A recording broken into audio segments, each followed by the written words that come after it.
Well, here we are. It is Wednesday, May 28th, and I want to do a quick video today, talk a little bit about a sale that's coming up over in France on June 12th. At Sotheby's, they're having their Arts of Asia sale over there. It's a 247 lot sale, and there's some interesting things in there in every price range. This is the fun part about their Paris sales, is that they have some very, very rare things, some extremely fine things, which we'll talk about.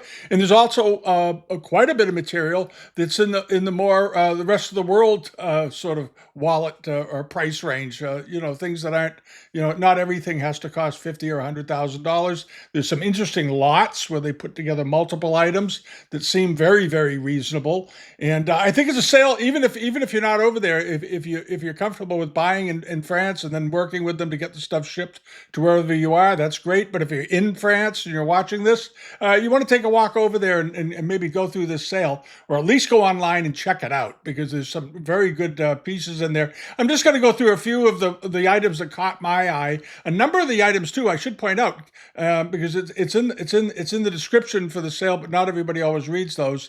Over on the auction details, there's about 20 or so lots from the Marchants in London, the very well-known British dealers who we talked to here on the channel. Nice people, and they're celebrating their 100th anniversary, and they've got some very, very fine Zhaijing and Wanli period, mark and period pieces, not the generic stuff that we see so much of, but mark and period wares, and those are pretty rare, and they carry some strong estimates, but they're very rare, so they're worth it. All right, but let's take a look here in a few of the things that are coming up. And these are just things that caught my eye, things that I like aesthetically. Many of them are maybe not your taste, but these are the things I always seem to want to look at. Is this Mongolian jade monk's cap ewer. This is a really interesting thing. It's got a jade cylinder body and then all the metalwork up on top inlaid with coral and turquoise and so forth. I love the chimera handle on this thing. It's very animated. It almost looks like a cartoon figure. It's so elongated, but beautifully done, and this very handsome spout. And of course, they made these in China. They made them out of porcelain as well and other materials. But here's an example with a nephrite jade body, which is very interesting. I think it's quite fantastic. It's about 10 inches tall. It dates to the 19th century, probably mid-19th century or so. It could be even older. They're very hard to date. Even they're sort of just saying circa 19th century, because they're not absolutely sure about with any a tremendous amount of accuracy when exactly it was made, because they've made them for so long it's hard to tell sometimes. And this is in the sale. It's estimated at 5,000 to 8,000 euros, which is pretty reasonable. And as I said, it's 10 inches tall. And then hopping along over to this, these are very pretty, and they dated them as 19th or 20th century. I looked at these pretty carefully. I don't see any way that these are 20th century. A very, very nice pair, which is great, of cloisonné moon flasks. They measure about 16 inches, 30. I'm going to get the right height here. Hold on a second. They measure 40 centimeters, 16 inches tall, so they're big. Nice big pair of moon flasks, but they're very pretty. These are just pretty. They're extremely pretty. The colors are very well balanced. They have that yellow band going down over the shoulder, and then turquoise body, and then a white inner sort of circular area with ruyi heads and flowers and precious objects and bats and all kinds of activity, and these very, very elegant handles.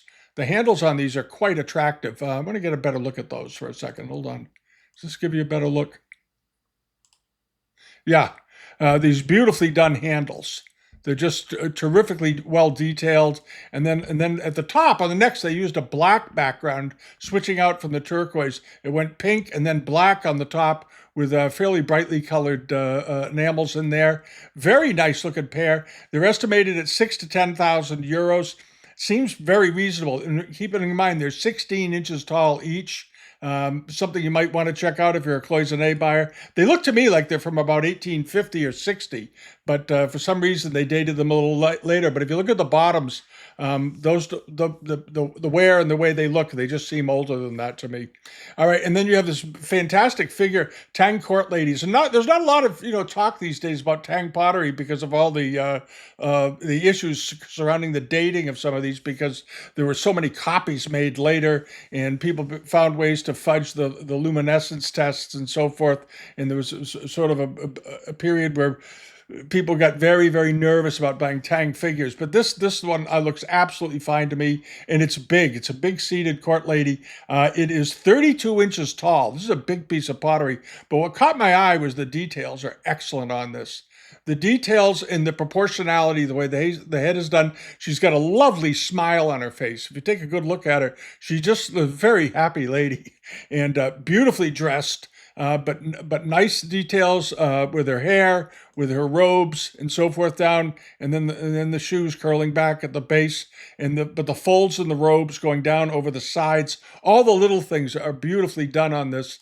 I think it's a very lovely thing. If you don't own any Tang pottery and you've wanted to, this might be a good piece to start out with. It's estimated at just 8 to 12,000 euros, and it's big. It's a big piece of pottery, and it's early. It looks absolutely fine. I'm sure it is. There is.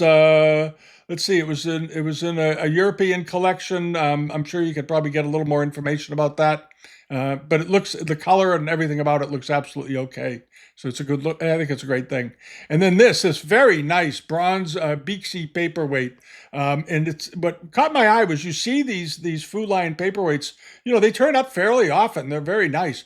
But this one seems remarkably well detailed.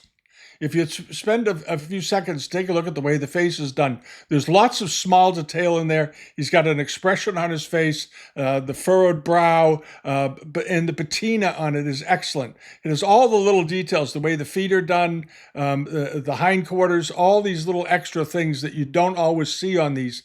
This is I think really a gem of an example, and the color is excellent on it. And they've provided some very good shots. There's a good shot of his head right there. And notice that the depth of the nostrils, the way the lips is done, the eyes actually, you can see the hairs in it, all the little wisps of hair on his brow. Very, very nice.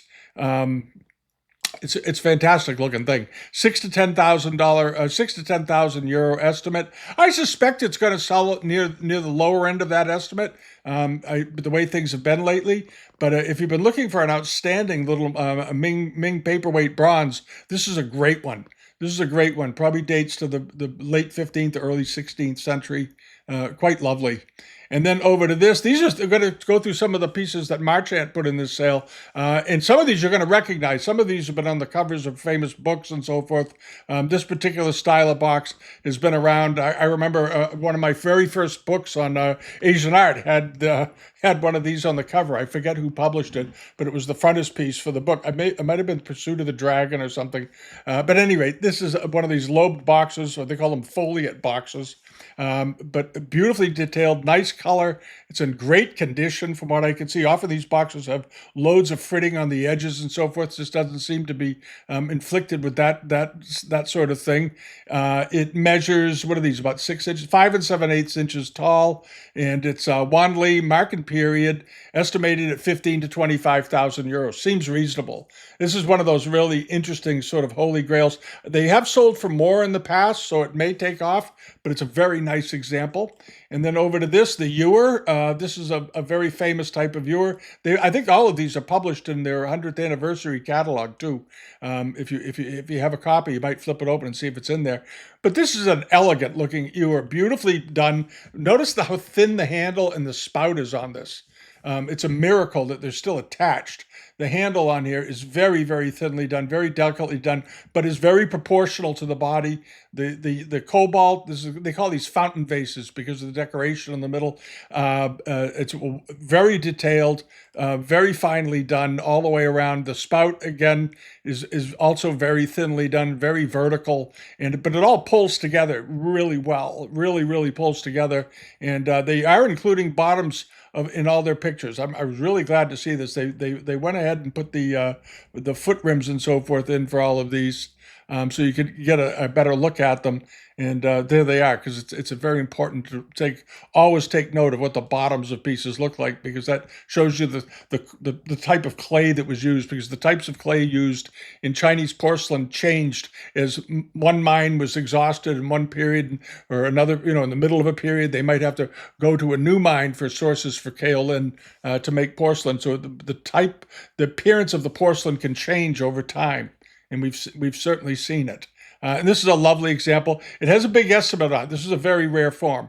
It's estimated at 60 to 80,000 euros, but it's not an unreasonable estimate at all for a Marken period example. In this is a Far Eastern metal form from the Middle East that was made popular in China, obviously, for a long time.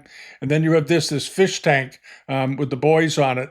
It's very nicely done. The mark is on right under the rim, but you have the kids out here playing their games, kids with birds, and they're holding up rattles and different sorts of things. It's a very nice tank, and it's about 30 inches wide. This is a pretty big thing. This isn't a little bowl. It's a fish tank. All right. So if you buy it, put some fish in it, for heaven's sake. Get some koi fish to throw in there. But when you have guests, let them swim around a little bit. It's a very, very nice thing. It's estimated at 50 to 70,000 euros. Beautiful color. The fun thing about looking at Zhengde wares too is that if you look at them, look at a wide range of them, you'll see some pretty good variations in the cobalt. As they go along, because they were trying new forms of new types of cobalt, mixing cobalts, experimenting with colors and so forth. So you can have Zhengde pieces that are almost purple, very, very, very dark, and you can have other pieces where they're fairly light, and you'll have other pieces where it's sort of a very mild mid-tone blue. There's lots of color range in Zhengde wares in particular. And then there's this. This is a very rare thing. It's a multi-spout pot. It's about 5 or 6 inches tall with fish on it. And this is a very, very rare bird. And it's very nicely done. And of course, examples with fish on them are very collectible. People love the aquatic scenes on these. And this is a good one. And it's got lotus leaves on it and all kinds of things. I like the fish going through the middle. They always look like sharks. It's quite attractive, though. It's a very attractive form. And here's the top of the lid and so forth. And you get the pictures of the bottom right there. There it is. And that's what the bottom of one of these should look like. And again, you can see the paste. You can see how it was trimmed. You can see the little minor imperfections in the glazing underneath, which happened often on these and so forth. But an exemplary piece, estimated at 80 to 120,000 euros. But a rare, rare thing. If you collect rare porcelains, this is the kind of stuff you really want to be looking at. And then the last of them is this bowl with this very, very beautiful blue and underglazed blue decoration of pine trees. And Fu Shaoan Kong mark, I think is what they call this, on the bottom. It's for good luck and prosperity and so forth. And you see it on Wanli and Zhengde porcelains, on jars. You see it on bowls occasionally and so forth, done in this manner. And it's sort of a hallmark of the 16th century where you see most of them, it seems. It was a very popular pattern of decoration. There it is. And this, of course, is a Zhengde example. Here's a nice picture of the bottom. Beautiful looking blue on here. And the light, they used a very, very strong light on here. It's almost a little too strong, I think, because it sort of washed out the appearance of the base. But it gives you a chance to see the gradation of the blue down the sides. In this area here, it's almost translucent in a couple of places. At any rate, it's estimated at 60 to 90,000 euros. It's very attractive. It's a wide bowl, too. This is a wide, low bowl. It's 13 and, well, it's almost 14 inches wide, 13 and 6/8 or 6/9 or something in width. Call it 14 inches, close enough. It's a big bowl, in other words, but very, very attractive. And then hopping along over to this is one of my favorite monochromes on the sale, if not my favorite. And it is a Lang Yao, and you don't see Lang Yao Mei Pings very often. It's a very unusual glaze to see on a nice big Mei Ping vase like this. The vase measures to over 12 inches tall, 12 and 12 and 5/8, almost 13 inches in height. But the color is so rich and so fine. It's many of you look at that color, and if you can think about the other types of Langyao Kangxi vases that were done, this is that color that near, who was it, Jacobson or somebody referred to them as the appearance of dark crushed strawberries was always the color that they used as a sort of a metaphor, or a descriptor of the color. But here's a very nice example, good thick glaze at the bottom, just a beautiful, stellar example. And if you pull it in here, there it is. And it came from an exceptional collection that's sort of close to me. It came from the Copeland collection. Mrs. Lamont DuPont Copeland, the American heiress, she had a huge Chinese porcelain collection, and she gave it to the Peabody Essex Museum many, many years ago when Billy Sargent was there. And I think Crosby Forbes was still around at that time too. Anyway, and Bill wrote a book on the Copeland collection of their figural porcelains. But they collected all kinds of porcelain, and much of it went to the Peabody Essex, but some of it didn't. This apparently came out of that collection at some point because they published it, and Sotheby's isn't likely to publish that name connected to a porcelain without a pretty deep connection. But this is an absolutely elegant vase. As a matter of fact, they have pictures of it in the house. There's the house. This is one of the DuPont estates. If you've never seen it, those are the gardens out back, and there's the main house in the front with the big columns. Quite a spectacular property. And anyway, she was an avid porcelain collector, and her family was very generous in getting it, making sure that her wishes were carried out and that they went to the Peabody. And there's a great shot of the base. You might want to take a screenshot of that and save it for another day. But anyway, I just love this thing. It's got a strong estimate, $30,000 to $50,000, but I don't think it's unreasonable. I mean, 30 to 50,000 euros. I don't think that's unreasonable. It's a powerful, beautiful piece, just stunning. And on over to this is another great example. This is another Kangxi piece with robin's egg blue, or powder blue as they call it, decoration, with these femi-vert panels in fan shape and then in rectangles, and then a leaf form at the top. This is a very nice slab constructed vase. It looks very, very good. Probably has one of those wide flat bottoms on it, I suspect. Yeah, it does. There's the bottom. It's what you want to see on these. And occasionally they have a recessed panel with a mark in it, but not often. Not the authentic ones anyway. And this has a reasonable estimate, 4,000 to 6,000 euros. There you go. Nice, big, very, very pretty vase. And it's very big. It's 18, almost 19 inches tall. This is a whopper of a vase. So I think maybe the estimate might be on a little on the bashful side, maybe a little bit low. But it's a heck of a good looking thing. And I like that a lot personally. And then this is, I thought, was sort of fun what they did here. They took 7 pieces of transitional wares and put them all in one lot. And a couple of the pieces might be a little bit later, they think. But what a neat lot. All right there in one thing. A bunch of little vases, jars, and so forth. And these are all examples you've seen. These aren't rare. The one on the left is pretty nice, with the underglazed blue and the flowers. And the one in the Phoenix right next to it is a little bit on the more refined side. But then you have these fairly standard ones with the Fu lions on them, and then you have this sort of interesting charger. To me, that looks later, but you have to look at it. It almost looks like a Japanese plate, the way with the patterns and the swirls and the double gourds and whatnot. And then you have another jar with a phoenix on it, and then another transitional sleeve vase, and then another transitional sleeve vase, apparently with another phoenix on it. The biggest piece in the lot measures a foot tall, so you get some sense. This one's a foot tall on the right. So you get some sense the other vase jars seem to be all in the sort of in that 5.5 to 7 inch range in there. And the dish looks like it's probably about, maybe 8 inches wide. But the whole lot's only estimated at 3,000 to 5,000 euros. So do the math on it. Each one of these little jars this first jar should be worth about 1,000, 800 to 1,000. The one next to it's probably worth about the same.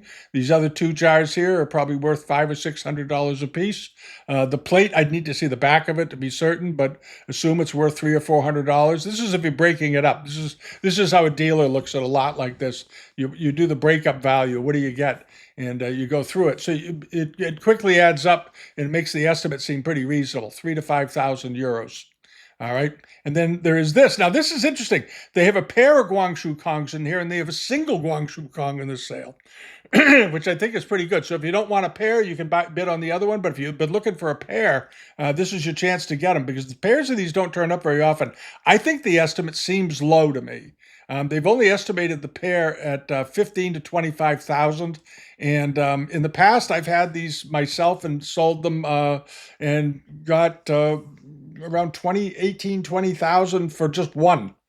So you have to sort of figure out where the market is now. That was a few years ago. The market might have been a little stronger, of course, but that still seems like a very reasonable estimate. You're talking about an estimate of 7,500 to 12,000 euros per vase, which I think is certainly buyable at that range. That's sort of a no-brainer, and you get a pair of them, which makes them very desirable. Always remember, a pair is worth about 3 times the price of a single. So if you have one vase that's worth 5,000, you have a pair of them.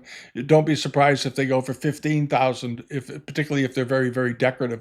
These are very decorative, very nice color. So you want to, if you're a buyer of Guangxu wares, check these out. These are nice, and they haven't been drilled. A lot of these Guangxu pieces came over the United States when they were more or less new. And the dealers that have been buying and selling for a long time will tell you, half the time when you see these Guangxu Kongs or the pear-shaped vase, the other vases that they did from the Guangxu period, they were routinely drilled. Because they weren't expensive, and there was a shortage of lamp bases around in the 1920s and so forth. The decorators were clamoring for Chinese lamp bases, so they get these Guangxu pieces, mark and period, and put a drill right through them. And these two never met that fate, so that's good. Even drilled, they sell for $6,000 or $8,000. Come to think of it, so this could be an opportunity. And then this is a wonderful thing. This is a Vietnamese piece from the 17th century, and it's a big vase. It's absolutely beautiful. It's an absolutely beautiful vase, underglazed blue. It's got relief work with undecorated biscuit on it and so forth. It's got this very nice box collar around the top. It is estimated at 15 to 25,000 euros.